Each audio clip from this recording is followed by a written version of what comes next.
प्रिय विद्यार्थियों, मैं Ranvijay Pandey Deoria senior secondary school Deoria की ऑनलाइन कक्षा में आप सभी बच्चों का बहुत बहुत स्वागत करता हूं। आइए आज हम लोग कक्षा 6 संस्कृत रुचिरा के छठे पाठ के प्रश्न अभ्यास का अवलोकन करेंगे। तो देखिए, पहला प्रश्न है उच्चारणम कुरुत। उच्चारण करना है, इसको स्वतः ही आप लोगों को पढ़ना, बुक में देखेंगे आप लोग। सेकंड क्वेश्चन है अधोलिखिता नाम प्रश्नानाम उत्तरम लिखत। नीचे लिखे हुए प्रश्नों के उत्तर लिखिए। मतलब क्या होगा? अधोलिखिता नाम यानी नीचे प्रश्ना नाम, जो नीचे प्रश्न लिखे गए हैं उनके उत्तर लिखना है। तो प्रश्न क्या है? पहला प्रश्न है क खंड है, जना का भी जल विहारम कुर्वन्ति। लोग कहाँ जल विहार करते हैं? लोग का अभिमानी किससे? जल विहारम कुर्वन्ति, जल विहार करते हैं। तो जना नौका भी जल विहारम कुर्वन्ति। लोग नौका से जल विहार करते हैं। भारतस्य दीर्घतम समुद्र तटः कः। भारत का सबसे लंबा समुद्र का किनारा कौन? तो भारतस्य दीर्घतम समुद्र तटः चेन्नई नगरस्य अस्ति। भारत का सबसे लंबा समुद्र का किनारा चेन्नई नगर है। अगला प्रश्न है जनाः कुत्र स्वैरम विहरन्ति। लोग कहाँ स्वच्छंदतापूर्वक घूमते हैं? स्वच्छंदतापूर्वक स्वतंत्र घूमते हैं। तो जनाः मुंबई नगर से जुहू तटे स्वैरम विहरन्ति। लोग मुंबई नगर के जुहू तट के किनारे स्वच्छंदतापूर्वक घूमते हैं या स्वतंत्र रूप से घूमते हैं। बालकाः बालुका भी किम रचयन्ति। बालक बालू से क्या बनाते हैं? बालका बहुत से बालक बालू से क्या बनाते हैं? तो बालकाः बालुका भी बालुका गृहम रचयन्ति। बालका बालुका भी बालक बालू से बालू के घर बनाते हैं। कोचि तटः केभ्यः ज्ञायते।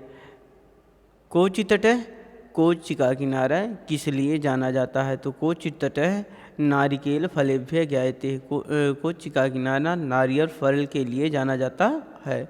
मंजूषातः पदान चित्वा रिक्त स्थानान पूरयत। कोष्ठक से पदों को चुनकर खाली स्थानों की पूर्ति कीजिए। बंगोपसागर, प्रायद्वीप, पर्यटन, क्रीडा संगम, इन सब को जो है वह उचित स्थान पर कोष्ठक में लिखना, जो खाली स्थान है उसमें लिखना। तो कन्याकुमारी तटे त्रयाणाम सागराणाम संगमः भवति। क्या लिखा जाएगा? संगमः।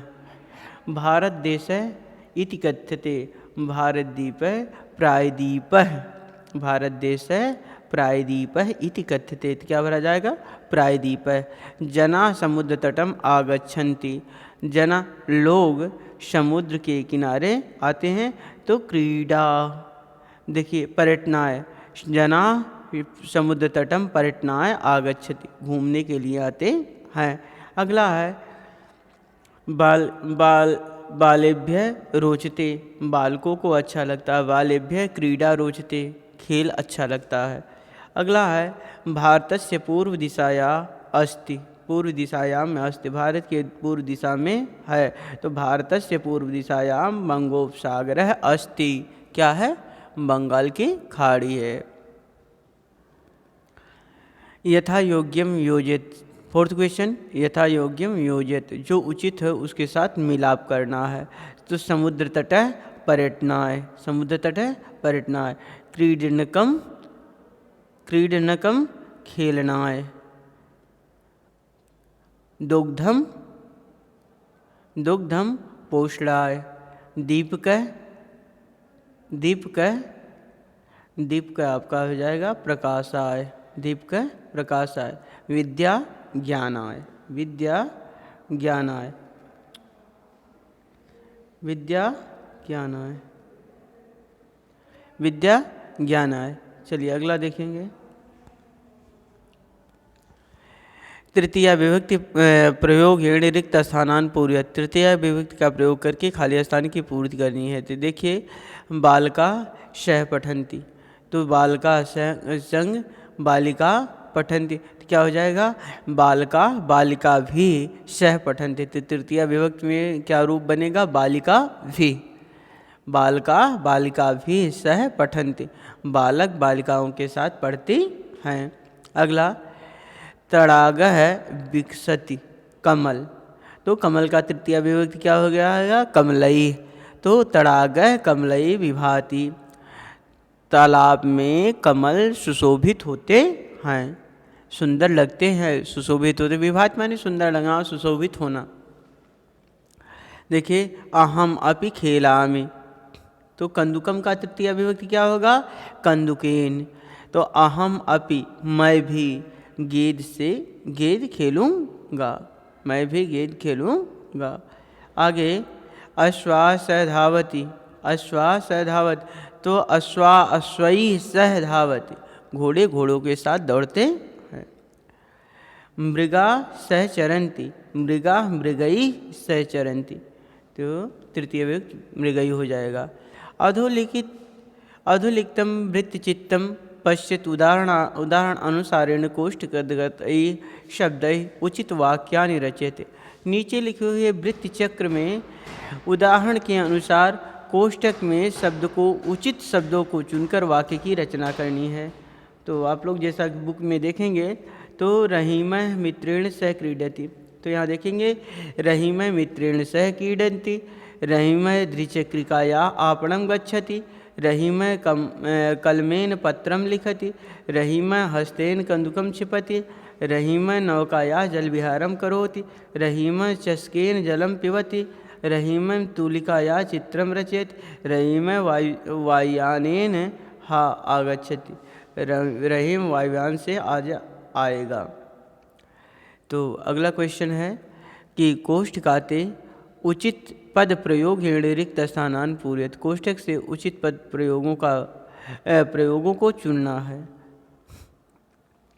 और खाली स्थानों की पूर्ति करनी है। जैसे धनिक धनम ददाति, निर्धनम निर्धनाय, तो इसका जो है हो जाएगा निर्धनाय, धनिक निर्धन को धन देता है। तो बालक, देखिए बालः विद्यालयम आगच्छति, पठनाय पठनेन, तो पठनाय बालक के लिए, चतुर्थी विभक्ति कर्ता ने कर्म को कर्ण से संप्रदानको के लिए, तो चतुर्थी विभक्ति का प्रयोग इसमें इन सभी में किया गया है। तो देखेंगे तो बालक बालः है, पठनाय विद्यालयम गच्छति, बालक पढ़ने के लिए विद्यालय जाता।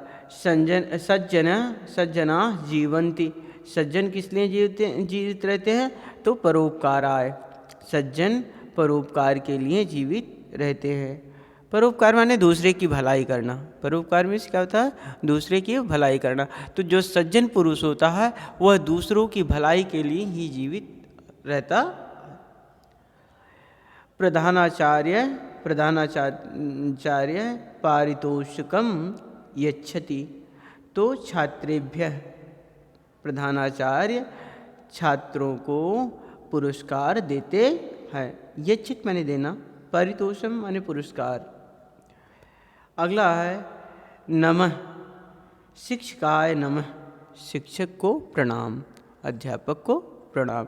नमः स्वस्ति स्वाहा वसट अलंग योगाच, तो ये सूत्र है जिसमें चतुर्थी विभक्ति का प्रयोग किया जाता है। तो आप लोगों का यह जो है पूरा चैप्टर समाप्त हुआ। अब आप लोग देख लीजिए इस पाठ में आप लोगों को कौन कौन से प्रश्न करने हैं। तो आप लोग प्रश्न नंबर 2 लिखेंगे पूरा, प्रश्न नंबर 3 लिखेंगे और प्रश्न नंबर 4 भी लिखेंगे कॉपी में, 5 लिखेंगे